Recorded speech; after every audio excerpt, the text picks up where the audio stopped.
Yo les amis, j'espère que vous allez tous très bien. Très content de vous retrouver dans cette nouvelle vidéo.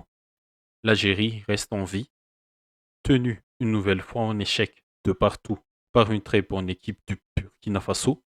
Les Fennecs gardent quand même ses chances pour la qualification en huitième de finale.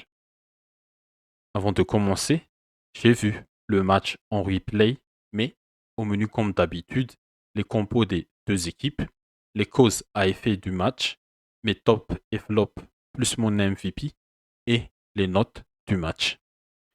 Les compos des équipes pour l'Algérie, 1-4-1-4-1 avec Mondria dans les buts, Aït Nouri en tant que latéral gauche, Ben Sebani et Mondi l'axe central et Youssef Attal le latéral droit. Ben Taleb a été le numéro 6, seul devant sa défense, pour la ligne de 4 avancée, en soutien de Pounecha seul en attaque. Belmadi a aligné à gauche, Belaïli, Fegouli et Zerouki au milieu et Marez à gauche, à droite, désolé. Par rapport au premier match, Belmadi a fait le choix de titulariser Fegouli à la place de Fares Chaibi et Zerouki à la place de Benasser blessé. Pour le Burkina Faso, un 4-2-3-1 classique avec Kofi dans les buts, Yago à gauche de la défense, Tapsoba et Dayo l'axe central et Nagalo le latéral droit. Le double pivot au milieu était Kuira et Balotouré. Abdul Tapsoba, Sangaré et Kabore sont les trois milieux avancés pour soutenir Konaté en attaque. Les causes à effet maintenant. Le premier point, c'est l'Algérie inoffensif. Il faut nuancer un peu quand même.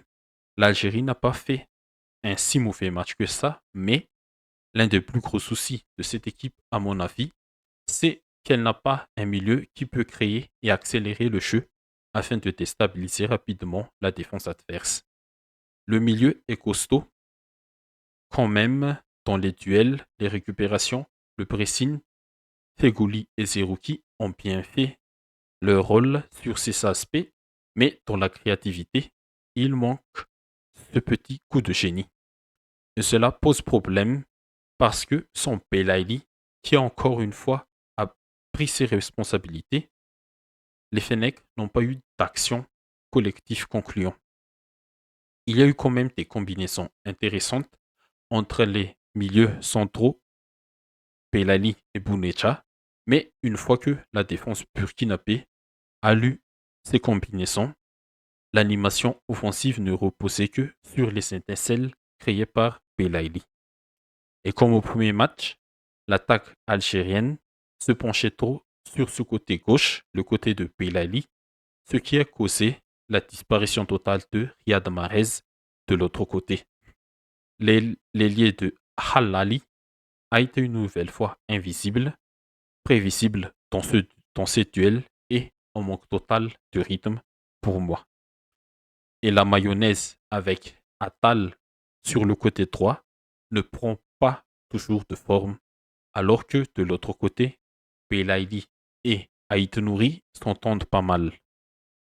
Du coup, pour résumer ce premier point, l'Algérie inoffensif, c'est pas un mauvais match, comme je l'ai dit tout à l'heure, mais c'est un Algérie en manque de repères, même s'ils ont eu la possession pendant le match. S'ils ont eu plus de tirs que le Burkina Faso, le jeu est très stéréotypé. Le deuxième point de ces causes à effet, c'est l'Algérie laxiste. Le laxisme défensif, étant donné que l'animation offensive n'est pas au point, elle doit être compensée au moins par une solidité défensive. Mais la défense algérienne n'est pas sereine aussi. Attal, Mondi, Ben Sebani, Aït Nouri manquent aussi de repères de coordination.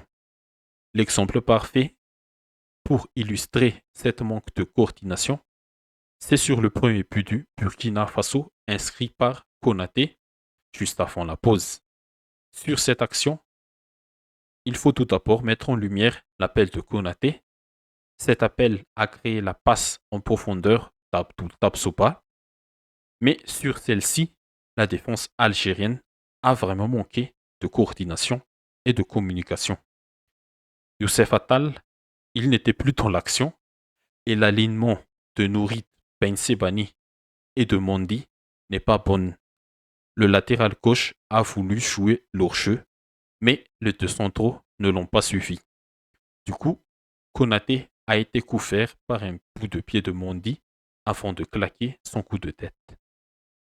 Sur le penalty concédé par Aït Nouri, le pressing n'a pas existé parce qu'on ne peut pas laisser une si grosse liberté à un joueur de qualité comme Tapsoba, le défenseur de Leverkusen, qui a bien vu l'appel de Caboret dans le dos du latéral gauche algérien. Ça fait partie aussi du laxisme parce que le pressing, c'est un moyen de défendre en avançant. Et si une équipe ne presse pas, là, le bloc défensif, la ligne défensive au bloc médian doit être très très très coordonnée pour gérer les espaces exploitables dans le dos de cette ligne. L'action du penalty amène évidemment au deuxième but du Burkina Faso, le deuxième but inscrit par Bertrand Traoré, le capitaine. Et en troisième point, c'est l'Algérie sauvée par les individualités. Du coup, quand le collectif ne fonctionne pas très bien, heureusement qu'il y a des individualités comme Belali, Bounedja pour sauver le match.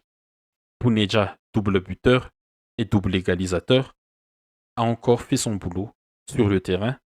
Belali, il a fait aussi son match avant sa sortie.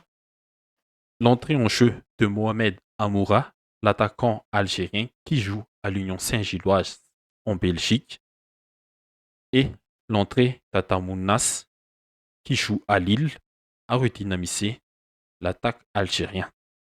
C'est peut-être deux options très intéressantes à exploiter pour le prochain match pour Belmadi. Mes tops, mes flops, mon MVP. Mes tops, Belaïli. Vu que l'attaque se penche trop de son côté, on le voit plus que Mahrez, bien évidemment, mais quand il a le ballon, il essaie toujours de créer quelque chose. Bounedja, pour son doublé, il a sauvé son équipe d'une catastrophe. Et en troisième top, une petite étoile pour Mohamed Amoura, le jeune attaquant, a aussi apporté un peu plus d'explosivité, que ce soit en soutien de Bounedja, que ce soit sur l'aile gauche quand Belali est sorti. Mes flops, je ne veux pas être méchant, mais Mahrez, il est en dessous du niveau qu'on attend de lui. Certes, c'est plus le Mahrez d'il y a quelques années, mais il doit faire mieux, surtout quand il a le ballon. Il doit créer quelque chose pour son équipe. Et en deuxième flop, Aït Nouri, c'est un peu ses faire, mais la faute commise sur Kabouri, pour moi, a été évitable. Et mon MVP du match, du coup, c'est Bounedja, le sauveur, l'auteur du doublé, pour garder l'espoir de son équipe à la qualification en huitième de finale. Les notes du match. Pour l'ambiance, 8 sur 10. J'ai bien aimé l'ambiance du match. Elle était au rendez-vous au stade de la Paix. L'intensité du match, 7,5 sur 10. Les deux équipes ne se sont pas fermées. Ils ont essayé d'exploiter les points faibles de chacune. Et pour le scénario, 7,5 sur 10 aussi. Ce match, c'était comme l'Égypte de Ghana il y a quelques jours, avec un si gros enjeu. Ce qui nous donne une note générale de 7,6 que je fais arrondir à 8. C'est la meilleure note du match. C'est la meilleure note des matchs de ces phases de groupe pour le moment. Et c'est mérité pour moi, vu l'enjeu de cette rencontre. Du coup, ce match nul arraché dans les temps additionnels donne encore une chance pour les Fennecs pour la qualification en huitième. Mais contre la Mauritanie, il faudra être plus que des Fennecs, que des décèdes. Et la Mauritanie, qui n'a plus rien à perdre après sa nouvelle défaite 3-2 contre l'Angola, l'Algérie doit prouver qu'ils sont encore présents et qu'ils sont parmi les favoris de cette CAN. Du coup, Belmadi, il doit faire des choix forts pour ce match crucial et décisif. Il doit surtout penser au collectif et à la qualification pour ne pas revivre le cauchemar de la CAN 2021 au Cameroun. Ok les amis, c'est tout pour cette vidéo. N'hésitez pas comme d'habitude à liker, à commenter et à partager. Et surtout, abonnez-vous si vous ne l'êtes pas encore. Merci à vous tous, à la prochaine.